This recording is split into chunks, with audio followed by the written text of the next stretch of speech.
Good afternoon, everybody. Thank you so much for joining us for what is going to be a very, very important live event.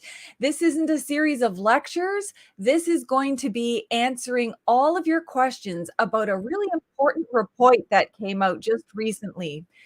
We are going to be talking to two of the commissioners from the Ottawa People's Commission who heard from people all over the Ottawa area about their experiences during the trucker occupation or the freedom trucker occupation, all the different words that's happening, their experiences, their concerns. They also hold they also heard from people who were actually in the trucker convoy and what some of their concerns were. So they spent a good deal of time talking to people. They've released information as they've gone. If you want to check out their website, that's got really, really good information too. It's called the Ottawa People's Commission. And here's the website. It's on your screen, but I'll also put it in the box below. They have everything: highlights, timelines, reports, news, frequently asked questions, you name it. So let's just get into it, because I know the meat of the matter is going to be all of the questions, and you've sent so many questions on social media. Thank you so much. Feel free also to put them in the comments. So first of all, we are going to introduce one of my favorite people ever, Alex Neve. He is so many things. I can't even list them all, but he is the former Secretary General of Amnesty International Canada, and I think it was English, if I'm right, but it's Canada. Anyway, I know that much. And he is a lawyer, and he is an adjunct prof at University of Ottawa, Dalhousie University. He's been a lawyer forever. He's practiced human rights forever. And he is one of our very best friends, allies, supporters, instigators, comrades, you name it. He has been there supporting people from all backgrounds in relation to human rights, and especially Indigenous people. So Alex, I'm very, very thankful that you're here. Thank you so much, Tab. And given that you and I have been at this for so many years, that all of that forever applies to you as well, you know. But it's always a pleasure, and I know it's going to be a great conversation. Well, that's awesome. And we have one more person that's joining us. And Debbie, I was just telling her before this started that I have listened to her. I saw some of the proceedings on the People's Commission, and I was just hoping she could come on. And at first, I was like, oh, maybe she can't come on, but she is. So thank you, Debbie, because I'm such a huge fan of your work. She too is also one of those people who've been working on human rights forever. She is the executive director for the Canadian Centre for Gender and Sexual Diversity. I don't know what kind of acronym you could use for that, but it'd be equally hard to say. She's worked for Oxfam, Global Affairs Canada, and just like Alex, she works on so many things. I couldn't possibly in a million years list them all, but please welcome this amazing, awesome human rights defender, Debbie Owusu-Achiak. Thank you so much for having me. And I was going to say, I'm a big fan of you, so I'm fangirling a little bit while I'm joining all three of you in this call. And so thank you so much for creating this space for us to talk about the Ottawa People Commission, but also for me to be here and benefit from being in your brilliance as well. Oh, well, that's awesome. And really, just thank you for the work that you did. I know some of the background. I've read some of the reports, but just assume when I'm asking you questions that I don't know anything, because there's people who are going to either watch this now or on the replay who didn't know, maybe who didn't see anything in the media or didn't know that a final report has come out. So it's really, really important that we get to the bones of it. And so, Debbie, I want to start with you. Let's just say you're from, I don't know, New Zealand or Switzerland, and you weren't paying attention to Canada-US politics. I mean, not that everybody's looking at Canada and the US, but could you just briefly sum up what was the instigated, like, what were these events? What was the lead up to the events? What was happening?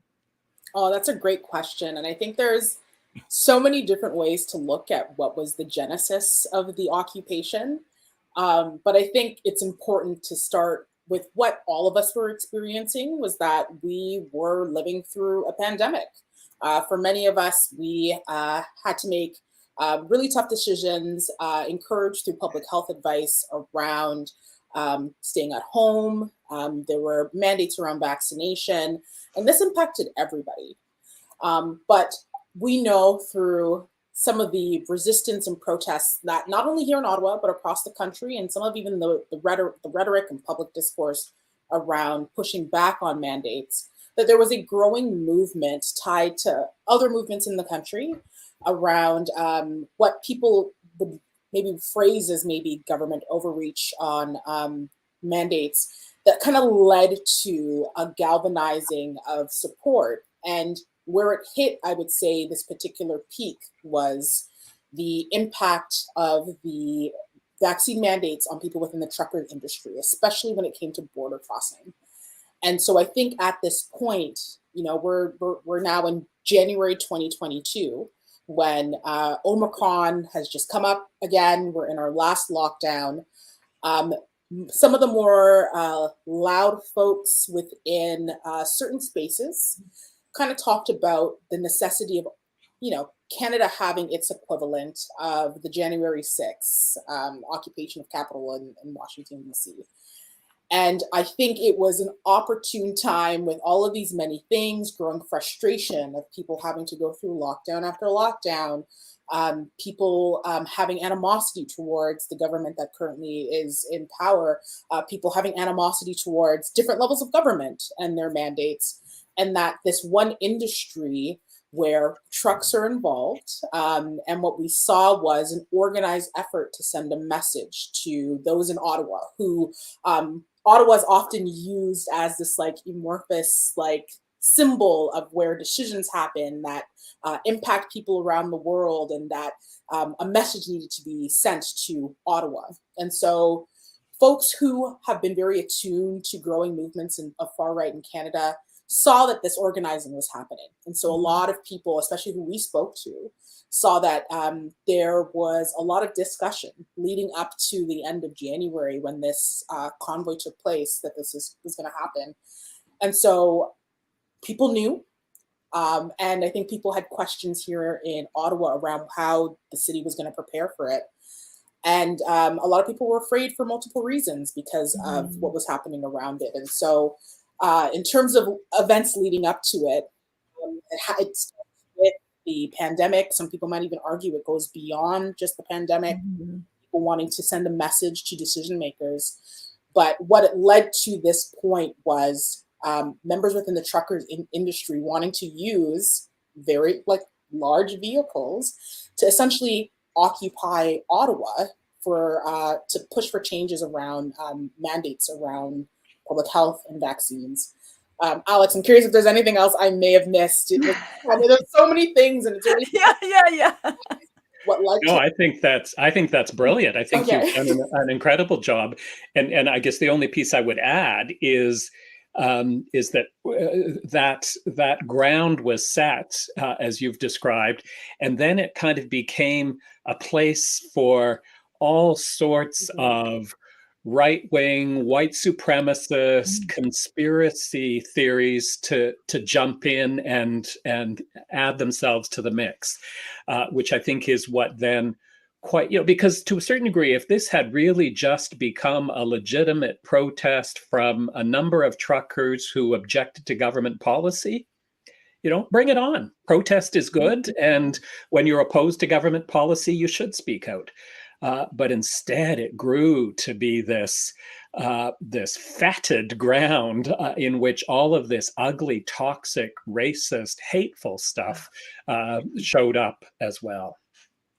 And I guess that's the biggest concern for people, nationwide. They were concerned about, anyone's concerned about racism or misogyny or any of the kinds of discriminatory or hateful kinds of groups or far right, I guess, white supremacy groups. But Alex, what made this protest different from other protests. Like Ottawa is protest central. Like we've had Idle No More march up there one day and march down. We've had lots of marches. People go to, Parliament to protest. What made this one so different? I think that really takes us to the nub of the issue in many respects, Pam. And while obviously there's a lot about what happened throughout those 3.5 weeks, that is totally about protest. People were expressing their opposition to government policy. It went way beyond that. One of the first findings that we made, and it was a very deliberate one, was we did consider all of the different labels you could give to what happened in Ottawa in February 2022. And we very intentionally settled on the word occupation. And we did so recognizing that's a loaded word that carries a lot of meaning. It certainly carries a lot of meaning for Indigenous peoples in Canada. That speaks to dispossession and the takeover of lands. That is Canada's history. For Palestinian people, obviously, the word occupation carries very significant meaning. It's a word that has specific meaning in international law. But we chose it because what had happened here was not just protesters showing up and having provocative, confrontational, raucous, unruly, disruptive protest, but that they had taken over the city, taken over large chunks of downtown Ottawa. They had made it impossible for people to live their lives, not just for a few hours or even for a couple of days, but for weeks, and with no endpoint in sight. If the Emergency Act hadn't come along, whatever you do or do not think about the Emergencies Act, who knows how long it would have continued. It clearly was meant to disrupt the lives of not just a handful of people, not even hundreds of people, but thousands of people. If you add together all of the communities that were directly or indirectly impacted, there's about 100,000 people who live in the neighborhoods that were impacted. That's a small city's worth of people. That's far beyond what protest is about. Protest, yes, can blockade streets. Protest can absolutely make it difficult to get around. Protest can be loud, but everything about this went way beyond those limits. And I know we're going to come to human rights later, and that takes you into some really important human rights analysis, because the right to protest, essential human right, is not limited. It is not unlimited, and in this instance, it went way beyond those limits. So here we are watching for those of us not actually living in that specific area. Here we are watching on the media, chaos and every kind of sign, racist, hateful signs. You've got, I don't need to describe them all, but there are partying people, there are people doing things in the streets. There was a lot of people experiencing a lot of things that had nothing to do with protest. And so we were all wondering, like, after the Emergencies Act, what happens now? Are they going to do an inquiry? Are they going to do a commission? Like, they need to really find some way to do a debrief on everything that happened. And we weren't hearing anything about that. So then when I heard that this People's Commission was being set up, I was like, yes.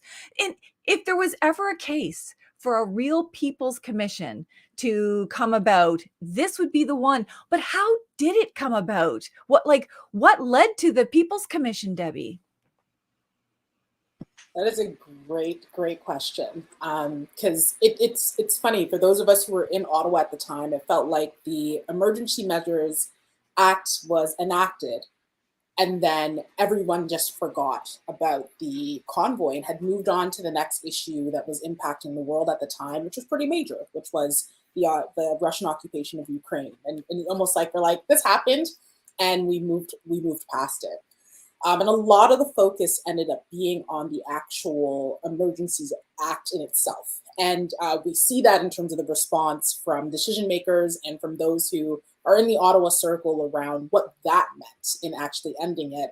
And then, of course, the necessity to go through its own public inquiry, or the Rouleau Commission in particular, to assess if The government should have done that to begin with. And so at the time, we felt that the attention had moved on to that, but not the impact of the citizens. People went through 3 weeks of this occupation.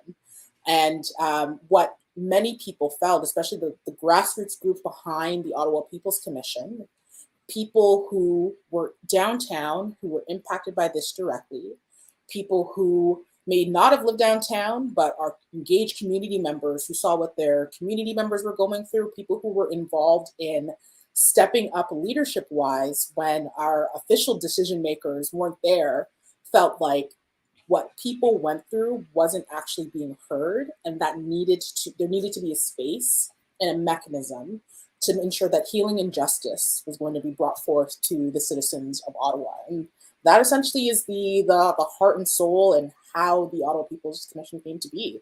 There were other mechanisms looking to, the city of Ottawa's response, but nothing really focused on what did people of Ottawa go through. And a lot of us were going through it. If you paid attention on social media, I've never seen Twitter used in a way for people to get information they weren't getting from decision makers, how people were mobilizing to support neighbors. This was all happening while people were afraid to even move in their own community. And so for people to be motivated enough to create that space, that reflects that community piece. And I think that was really the driver to creating the Ottawa People's Commission. And myself, Alex, and our 2 other co-commissioners, Leilani Farha and Monia Mazingh, were lucky to be invited to be a part of that to help steward this process. And so that's how the commission came to be. Well, and I understand that this commission was also supported in another way by, if I got the name right, the Centertown Community Health Center. And I think, this just goes to show people do have power.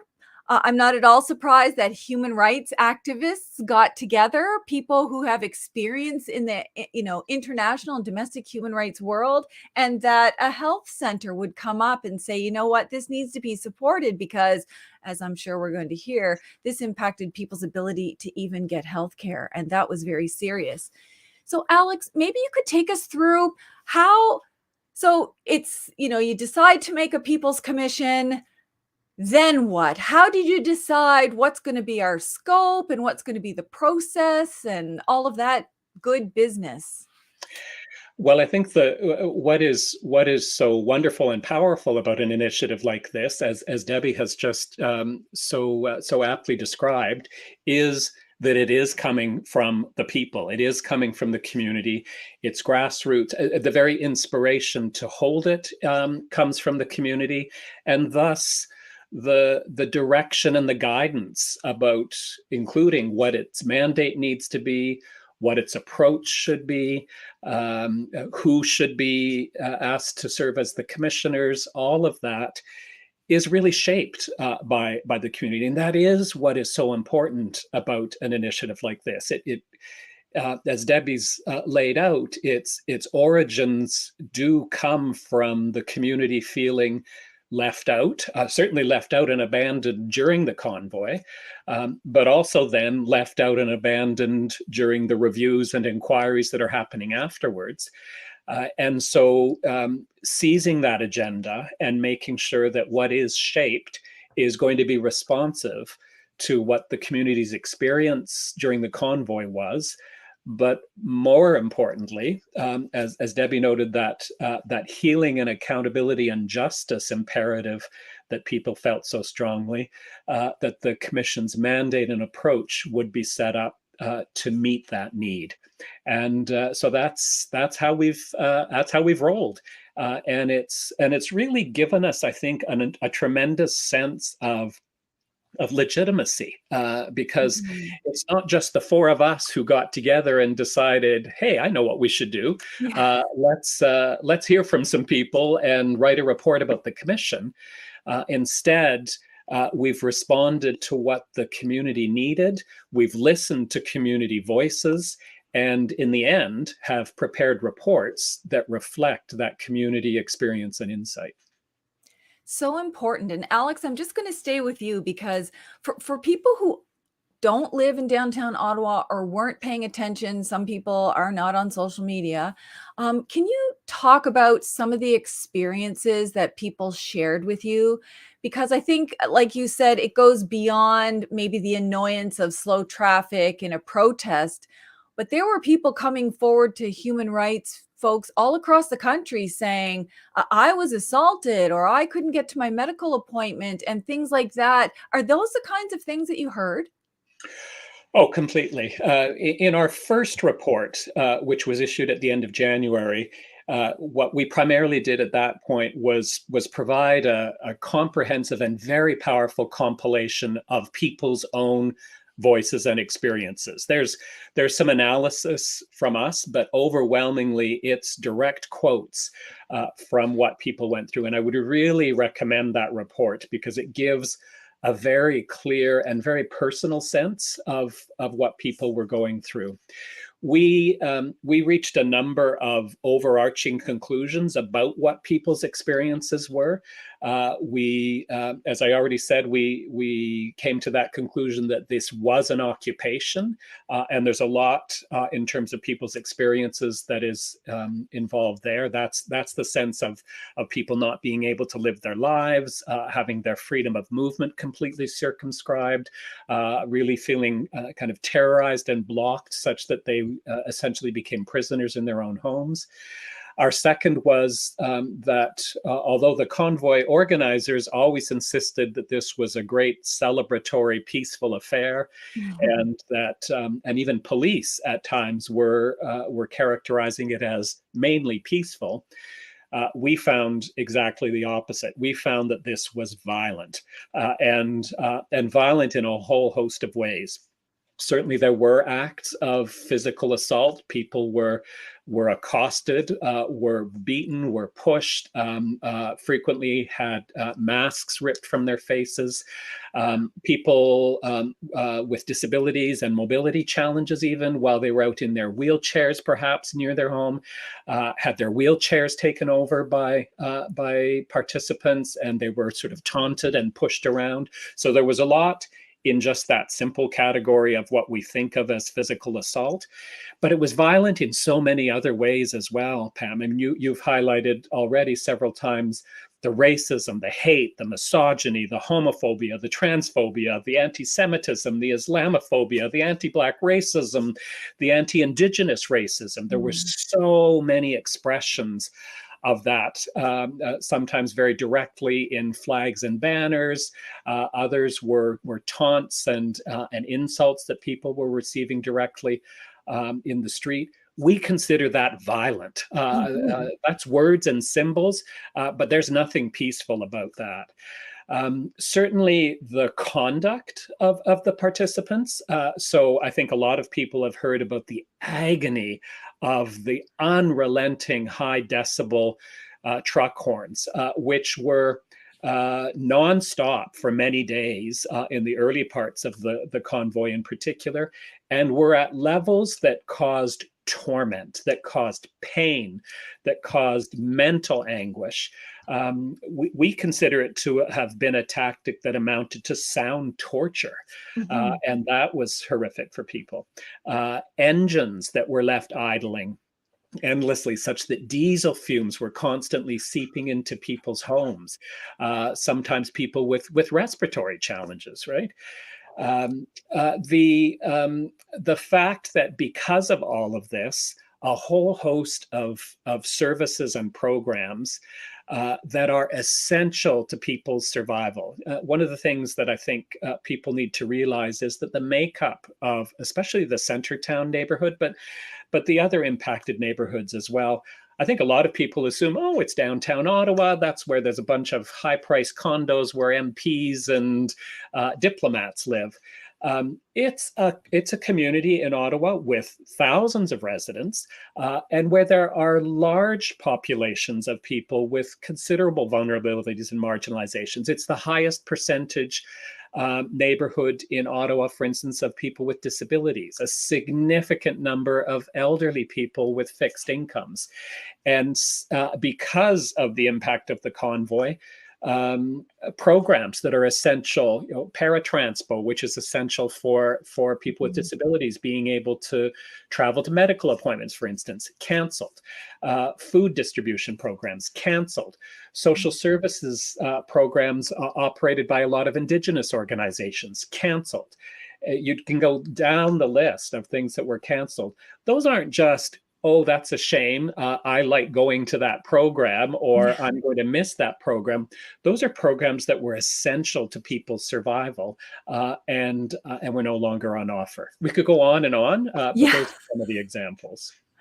And those are huge examples. Like I said, it's not just an annoyance or some slowed down traffic. These are things that could actually, I heard from the doctors who were speaking out in the media saying you could actually damage the hearing of people depending on where you are, babies, people with mental health issues, hearing sensitivities, all of these things.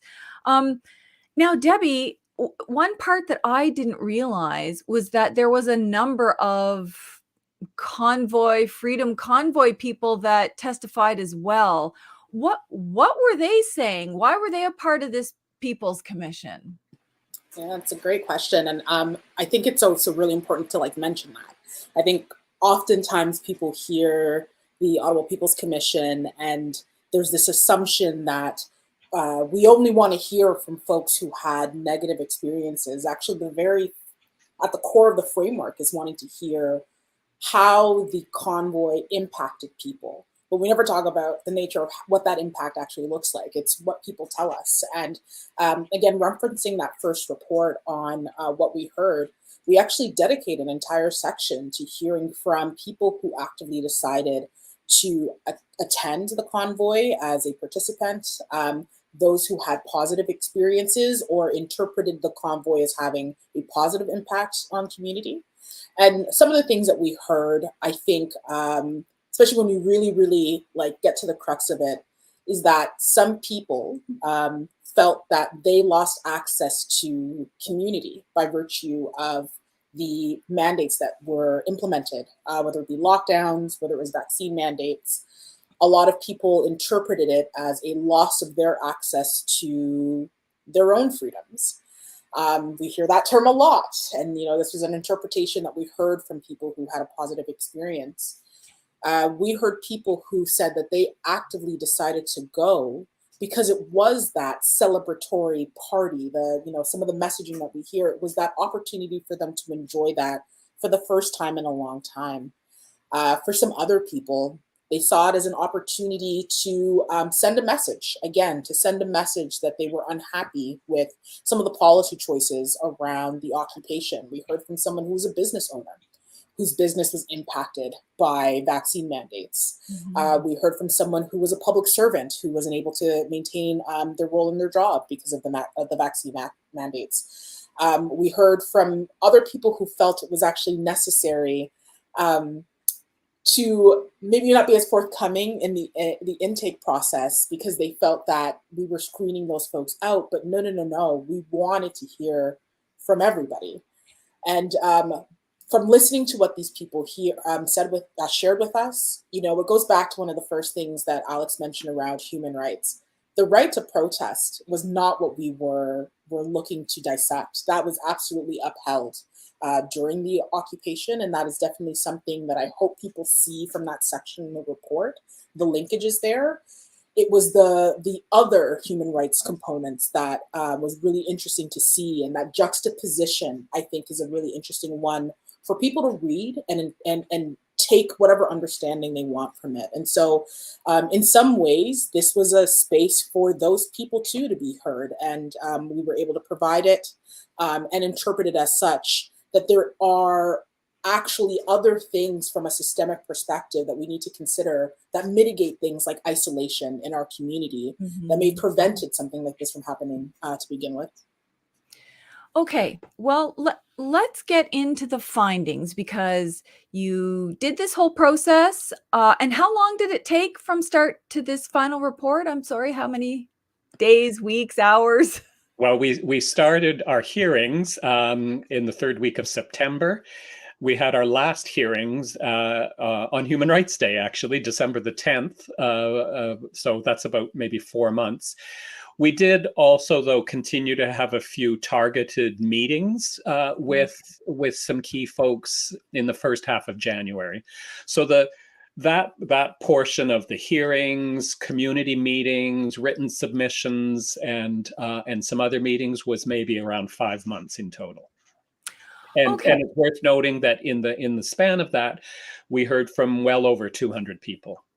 Oh my goodness! So that's a significant number when you think about, people working or their obligations or whether they wanted to come forward, because I heard on social media, some people are still remain fearful of saying anything. They don't want any retaliation from maybe some of the angry truckers.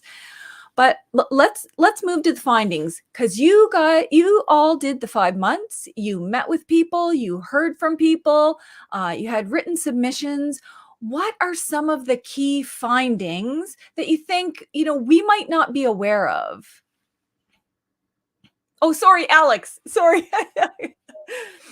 Okay, well, let me kind of approach that from two perspectives, because we did make some broad overarching findings in our first report, and I think those are worth noting. And then we had some other kinds of conclusions that led to our recommendations in our second report. So the overarching findings from our first report, some of which we've referenced already: this was an occupation. This was violent. Very importantly, and this really gets to the crux of human rights issues, people and communities were abandoned. They were abandoned by government. They were abandoned by the police. Fourth, that as a result of all of this, communities had to mobilize in response, had to mobilize to keep themselves safe, had to mobilize in order to make sure that people were being supported.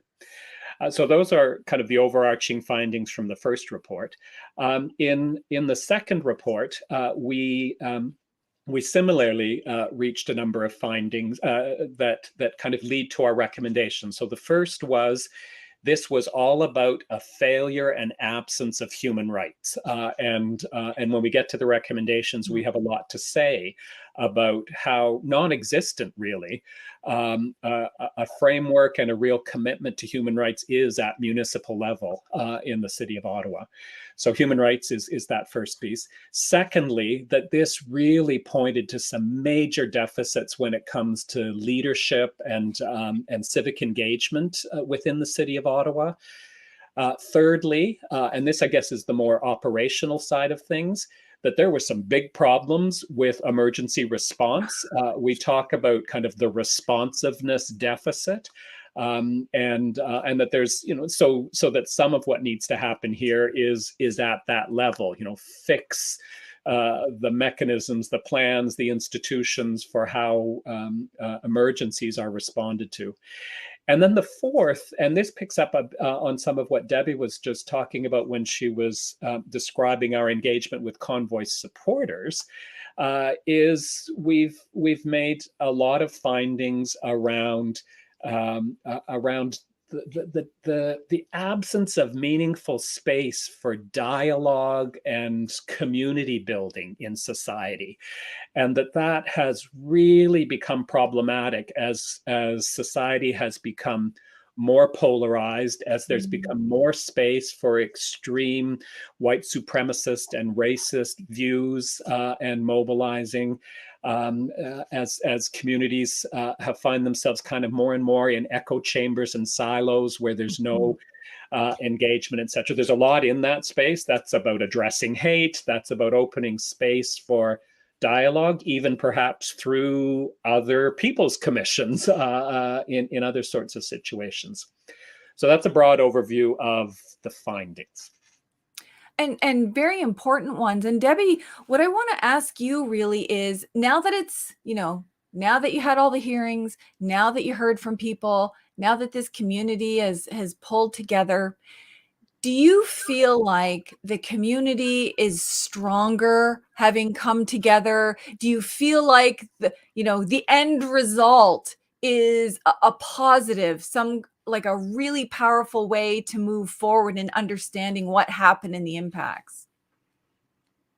Yeah, I think it's also a two-parter for me when it comes to this. And I definitely see this from the perspective of the positive.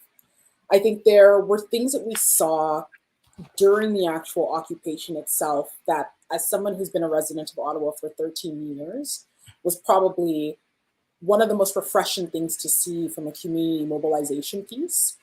And then there's the this process in itself and what the tools that were co-created by not only the people behind the commission, but by community members to be able to use what we've learned to continue to drive change that we want to see and to create the city and cities or communities we want to see across the country. One thing that we heard during the hearings with folks was how community came together to support each other. And to remind people, this was still at the peak of the pandemic, where we were still reeling with Omicron, and there were still people dealing with the vulnerabilities of accessing public space. It's unfortunate that this is what had to really showcase that community does take care of each other. But that was really something that people learned. People learned that when facing failures in leadership, we do have each other's back. We saw people who were running grocery support chains for their community members, going ahead and getting groceries for elderly folks who physically couldn't leave their homes or felt uncomfortable. You saw community members alongside some progressive leaders in the city mobilized to do safe walks in downtown. And another thing that's important to note, we had specific kind of closed sessions for members of various communities, folks who were from the E2S LGBTQ community, folks who were elderly Chinese folks. We spoke to folks of different faiths, heard about the different intersections that they were impacted. And so for the downtown area, where the home of the villages in our city, to see LGBTQ people utilizing things that we've done historically from a community mobilization piece to take the leadership to ensure that folks were going to get home safe if they were working. We saw people who were doing mutual aid because a lot of what was impacted too were small businesses. For example, the Rideau Center, which is not only a major shopping area, but it is a point, it is a community space that was forced to close down. So that meant that many people who work within the mall, and I'm thinking of young folks, I'm thinking of lower income people, LGBTQ people, that meant that they lost resources and people mobilized to support them.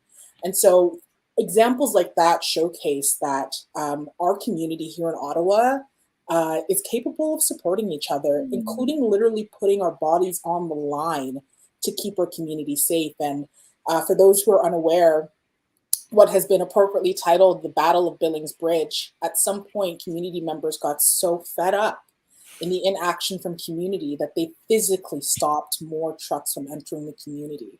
And it was a testament and an example of, again, showing that we keep each other safe.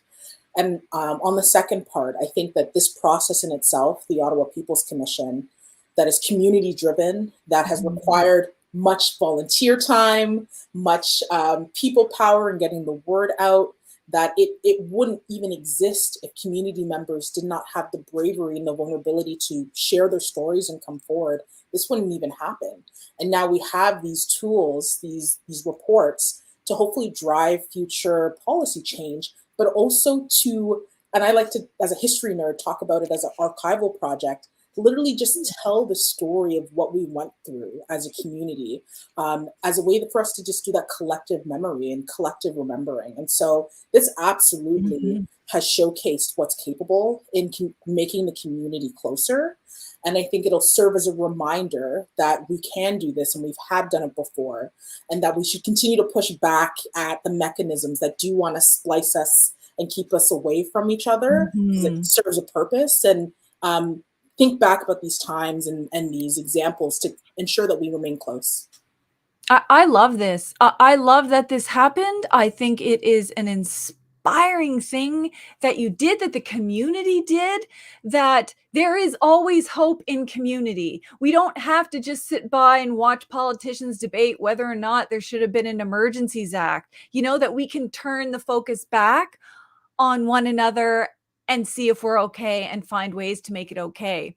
So that's if I could just, I think that is so important, Pam, and it's I think one of our abiding hopes coming out of this People's Commission, therefore, is that there will be more. This is an approach to justice and accountability and healing and community organization that is relevant to so many situations across the country. And we really hope that communities everywhere will seize it as something that they too will want to put in place. Oh my gosh, me too. I was telling Alex before the show how people had sent social media messages saying they felt so isolated and alone, and they didn't know if they were the only ones experiencing all of these things. And this People's Commission was like this big relief that, there's unity and people coming together, even in a bad time, to do good, to help other people.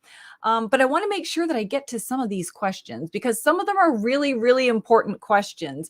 One of the people has been commenting that basically saying, and I'm just ad-libbing here, that Ottawa is used to protests. There's demonstrations in Ottawa all the time. What's the big deal? And I know we've talked about some of that, but Alex, can you just explain a little bit? Because I also got a couple other messages around, hey, protest is a human right. You can't really say anything about it. But can you just talk a little bit about that analysis between, this human right to protest, but there's some limits on that? Oh, I'm so glad you did, because that is central here. And none of us, and none of the people who testified before the People's Commission or met with us in any way want to send a message that somehow protest is bad, protest should not be allowed, that the people of downtown Ottawa shouldn't have to contend with protest in their neighborhoods. Quite the opposite.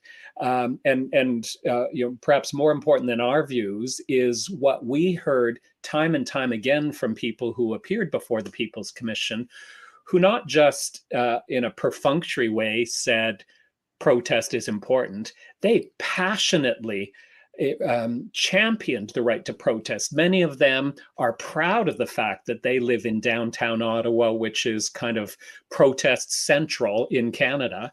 They organize protests. They participate in protests all the time. They know and expect and are often excited about protests that are a bit edgy, that are disruptive. That's all good.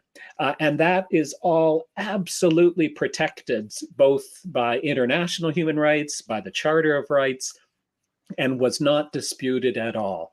But this went far beyond that. This was not just about edgy confrontational protest. This was about shutting down neighborhoods. This was about violence and hate. And this was about a situation that it was extending for days and weeks on end. And international human rights law, our own jurisprudence under the Charter of Rights, recognize that there comes a point where that crosses a limit, where this is no longer about legitimate protest. And what this is about is violations of people's rights. And that has to sit together. It's not that these are two separate realities, the right to protest and the rights of the people who live in the neighborhoods impacted by the protest. We need to, and absolutely can, find a way to ensure that all of that comes together so that protest flourishes, but that it doesn't decimate the right to housing, the right to health, the right to food, the right to freedom of movement, the right to be free from discrimination and racism, and many other rights of those thousands of people who live there. And that's where things went so terribly wrong here.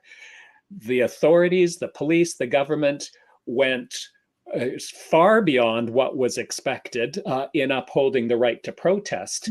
They did nothing, absolutely nothing to ensure that all of those essential rights of community members were also going to be protected. And that's where things went wrong. Oh my goodness, yes. And I think we've already talked about, I think if you went and had a list of every human right that exists, I think they breached just about every one. I mean, it's even an occupation on Native territory. They were making fun of Native people, dancing around like, in a bizarre way and making fun. I mean, you literally everything you could do to breach human rights is what they did. Now, the other question I have here, Debbie, and I'll ask you is, some women who didn't want me to share their name online, and that's fine, wanted me to ask you, because I guess they haven't read the report yet, whether there were other women that came forward with complaints of sexual violence. So women who are being groped, women who are being stalked, threats being made against women that they'd be sexually assaulted. Are these just one or two isolated incidents? Because I get the feeling from these social media messages that they were wondering if it was just them. Yeah, I'm really glad you brought this up, and it was definitely something, especially as a feminist, I considered as part as like our analysis, because feminism and human rights are obviously one and the same. No, these weren't isolated. There was actually a pattern in many of the hearings and testimonies we heard from folks, especially those who are women or are perceived as women, and I want to include that from the perspective of queer and trans people.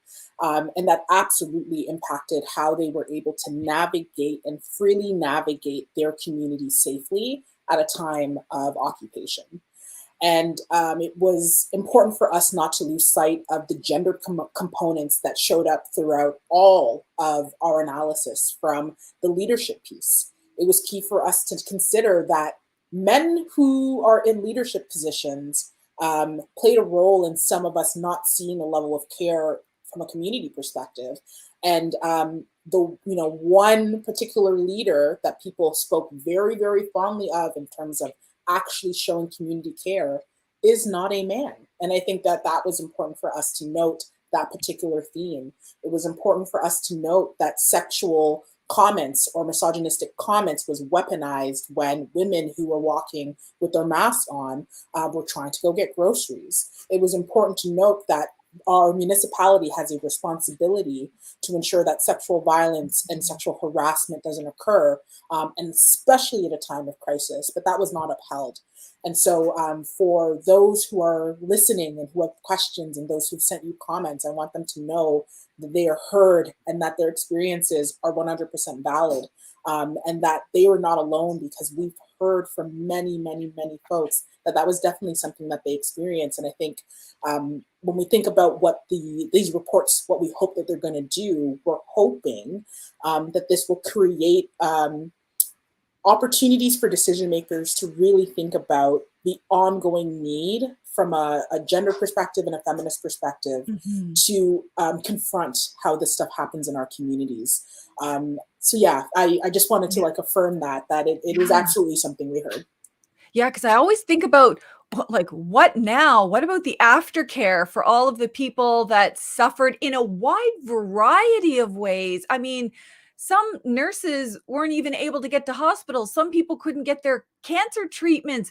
Some women who may have already been suffered sexual violence would have been re-traumatized. Like, what happens now? And I know you addressed that, but Alex, where do we go from here? I mean, I think that was the number one question. I mean, there's two really big ones, but what happens now? What do we do to help people?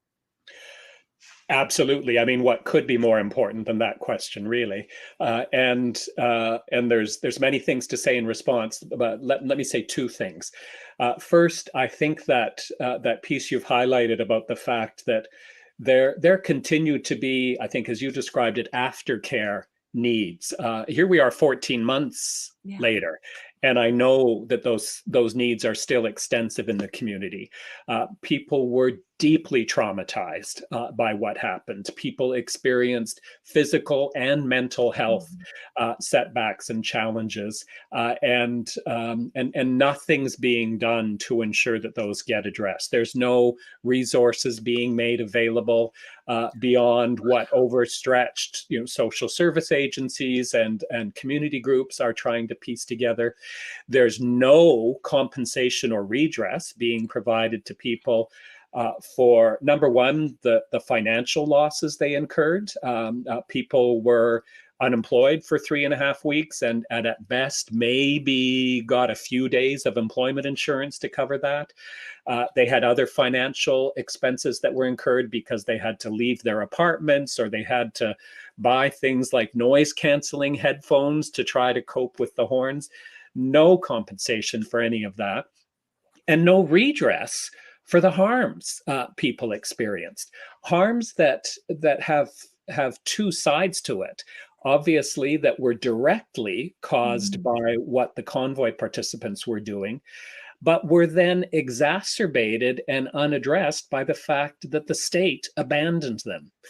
So there's really important recommendations we've made about how, as part of a process of earning trust from neighborhoods that were so impacted by this, there does need to be, number one, meaningful acknowledgement and apologies from officials as to what happened. And then secondly, some redress programs put in place to make sure that gets addressed. So that's one piece of it. The second piece of what next is we've made a whole host of recommendations. We've made some very specific recommendations around how emergency response needs to change in the city. We've called on the city of Ottawa to develop and adopt a new human rights charter for the city. We've made some recommendations around how Ottawa needs to do much better with respect to the rights of Indigenous peoples in the city. So that's the other piece, is the what next is take up these recommendations, engage with the community in doing so, and make it clear that you get it and you're committed to change. It's so important for people to hear this, even if it's just for the first time. And I keep putting the link up for the website. It's down at the bottom here. There are summaries, there's highlights, you name it. Now, I think we only have time for maybe one more question, but this question really irks me too. But I think the second most, or the highest number of questions I got were with regards to the police. And it was almost all women that sent me these messages.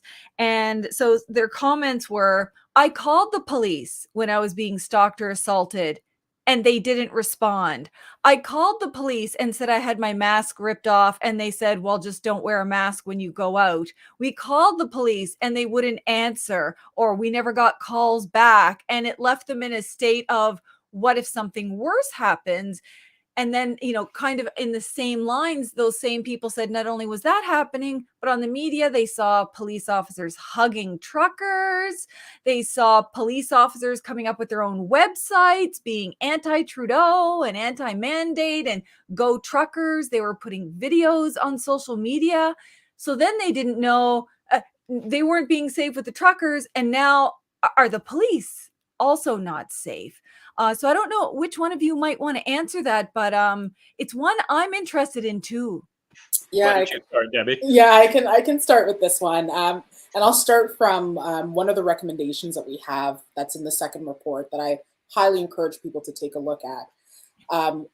One of the, and actually tied to the first report, one of the biggest patterns that we saw, just as you mentioned, were people's experiences in trying to report what they were going through to the police and their response from Ottawa Police Services.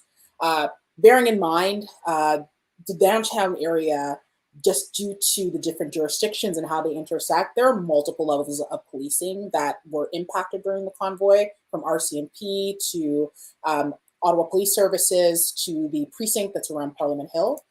But the one that's most accessible to, of course, residents is Ottawa Police Services. And what we heard constantly was people talking about calling the police to tell them about what they saw, and very little engagement, care, or direct response to what was going on. And I think for a lot of people, it was a wake-up call towards what many other communities have been talking about with regards to community safety. But what it also was clear was also indicative of something else, something a little bit more sinister, if that's the right word to use, with regards to where police align themselves in relation to the convoy, and how that may or may not have impacted that delay in response. And so one of the recommendations that we do have is actually taking the time to investigate the allegations that there was alignment and support and intel being shared from Ottawa Police Services that may or may not have played a role in the convoy lasting as long as it did. Did you want to add anything to that, Alex? Well, we also actually in that same recommendation call for there to be deeper investigation of what Debbie was just describing, and what I guess you laid out in your question, this non-enforcement that we were seeing from police and bylaw, and they were quite upfront, during the convoy and afterwards in defending that, saying yes, that was our policy because we were concerned that if we pressed criminal charges, then or if we started ticketing them for bylaw offenses, we would provoke them. We would make things worse. And that's just kind of hung there as a bit of an unchallenged assertion. And we don't think that's good enough, especially from a human rights perspective, because this non-enforcement of criminal laws and bylaws is essentially what was at the heart of the abandonment that people experienced. And that can't be okay. Maybe it's challenging. Maybe the tactics about how you're going to actually enforce law and make sure people are safe need to be a bit different in this context. But it's not okay to simply say, it'll make things worse, so we're not going to enforce assault laws anymore. That needs closer examination as well. Oh my goodness. And I hope it happens. Everything you hear about, like, former and current military, former and current RCMP and what their roles were, all of it. Well, we've got about 2 minutes left, but I want to give you each an opportunity. Do you have any messages for that wonderful community that came together, or for Canadians in general, about, lessons learned and things that could happen down the road? And Debbie, maybe I'll start with you. Yeah, this is a very beautiful question. During this process of hearing from different community members, I think what really stood out to me was hearing that although it felt like people in Ottawa were alone, we weren't. There were a lot of people who were seeing what was happening in Ottawa, who offered support in ways that are so beautiful and telling that this isn't just, it's a community thing across the country. I remember one example of us talking to a high-profile lawyer around the injunction with regards to noise, and just hearing how he was supported from lawyers across the country. That was really key, to know that there were activists in different parts of the country who were offering support in relation to tactics that we could be using to support each other, and different tools to be able to fight back, essentially. That is really key. And I think if there was one message I have to every person who has either shared a testimony, who has shared our graphics, who has bought into this process, who has been watching from afar and has been sharing messages of solidarity with Ottawa residents, it's simply a thank you. Thank you for what you did to make this process come alive, because without you, the people, this process would be nothing. So thank you. Oh, it's beautiful. Alex? Here. I couldn't agree more. And maybe what I'll throw into the mix as well is a message to people outside of Ottawa, because I think it's really important to us that people realize that what we've learned through this process and the kinds of recommendations we've made aren't just specific to a very unique, unprecedented situation that happened in the nation's capital for 3 weeks in February. This really points to deeper issues that we think apply to every community right across this country, that we have far to go, for instance, in making sure that human rights come to life at local level in our municipalities, that more is done to make sure that the rights of Indigenous peoples are centered in how communities come together, how decisions are reached. That we need transformative approaches to leadership and civic engagement, that we need to open up spaces for meaningful dialogue and community building and so much more, and that's not specific and limited to the Convoy experience. That applies to all of the challenges and realities we face right across this country. And if we can get serious with that kind of agenda, we're going to go far in building the kind of vibrant, inclusive communities that we all strive for, hunger for, and deserve. Oh, that's from the both of you. Those are beautiful and important messages.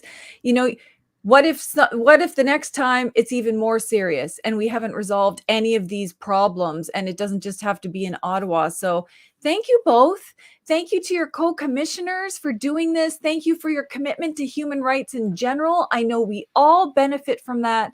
Thank you for sharing your time again to make sure that people who haven't read it or can't access it on various, who knows, maybe it's not at their library, or maybe they can't access it in a certain way, that this video will always be here to hit the highlights. I love that you have a website. So everyone, I keep putting it at the bottom of the screen, but I'll also put it in the description box. This website is beautiful. It's simple. It's very accessible. It breaks everything down. You can hit the highlights and timelines. Everything that you want to know is there.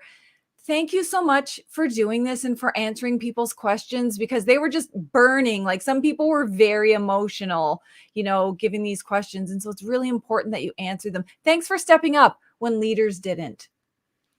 Well, thank you, Pam. This was, as it always is with you, this was exactly the right kind of conversation. And we are so appreciative of you shining the spotlight on this. Yes, thank you so much.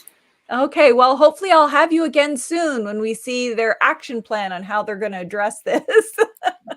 Okay, and thanks to everyone for watching. See you again soon.